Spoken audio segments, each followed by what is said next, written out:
Yes, I know precisely the moment. It was the first time I ever really acted in front of a camera. It was for a TV show in here. I think it was actually not far from, it's in central Hong Kong, not far from here.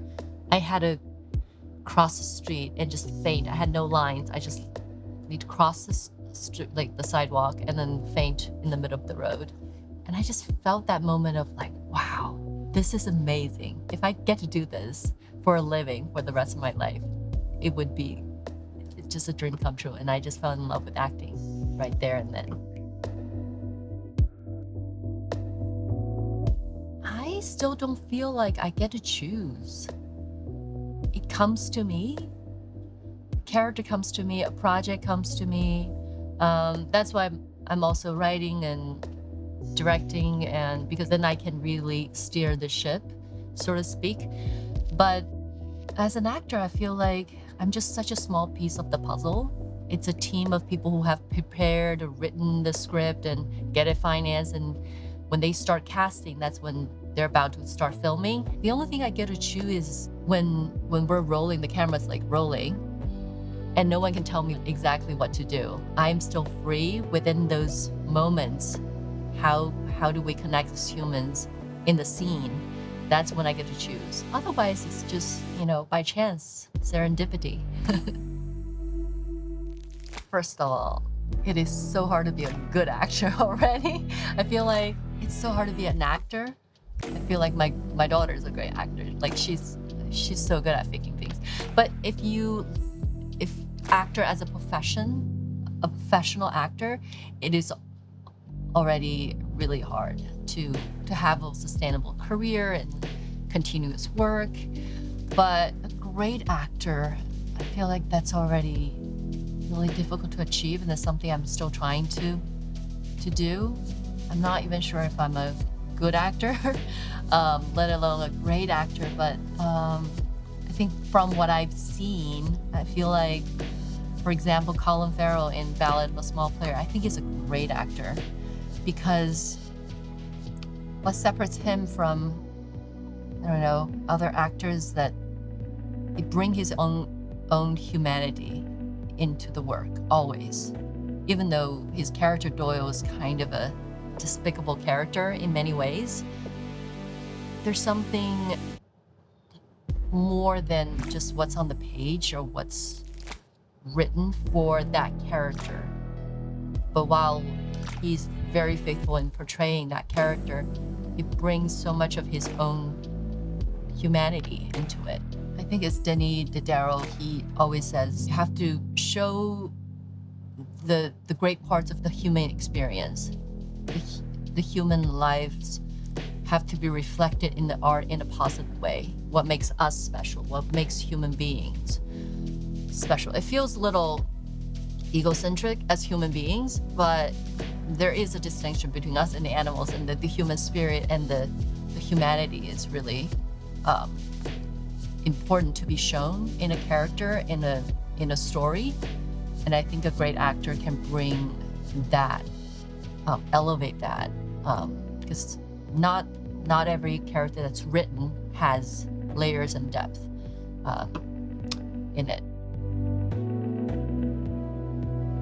When we meet her, she was working as kind of a low-level broker, or you could call her a loan shark, mingling in the casino floors in Macau and looking for her next prey, who are people who desperately need to borrow money at a very high interest rate. And then she spotted Colin's character, Doyle, and then they end up changing each other's lives in many ways. But she's someone who struggled a lot with her life in the past. We met her at a very difficult time in her life, that she really didn't know how to get out the life and the situation and the city of Macau, of the world that she kind of got entrapped in. It's a very mysterious, sad, but kind and loving person. I think it's everything. It's so important that we get to see, especially female characters who are not just sexualized, especially Asian female characters. I think our production team and our writer, Rowan Jeff, did a really good job, and Edward also was on board with this decision, because in the book, Dao Ming was a sex worker, and they changed her occupation to, one, she works in this way closer to money, and this whole film is about greed and money and capitalism. So she became a broker for credits instead of a sex worker. But that also changed relationship between Dao Ming and Doyle, that it's no longer a sexual transaction. It's actually very platonic. It's just, the connection's deeper. So it's no longer this cliche kind of character, which I really appreciated. It's so important, and not to also looking at Hong Kong and Macau in a very exotic way, because, especially this is a Netflix film. Netflix audiences are global, and there are billions of Asians who are going to watch this film. So there's no separation. I feel like this film break the grounds of not separating if it's like a Western film or an Eastern film. It's a story of our shared struggles and triumphs as human beings across different cultures.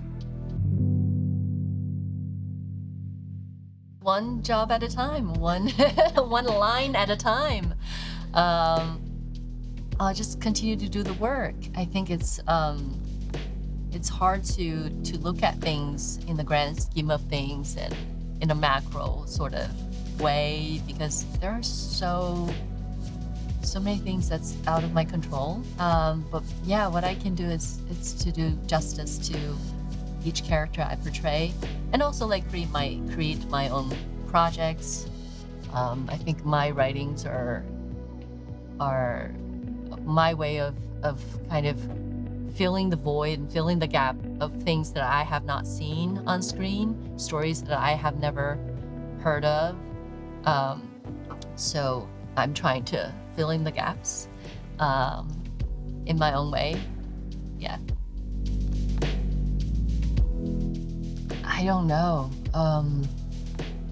You don't need to wash your hair every day. Really, then I was like, oh wait, really? Yeah, now I don't. And I don't know. I think my acting teacher at Juilliard, Richard Feldman, said something really impactful. Is how you talk about your work is how your work is going to be.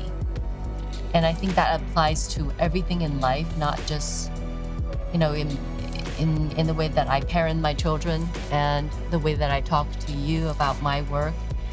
It's just also like putting positive energy and putting a way of thinking about and describing about how you work and how you carry yourself in your life.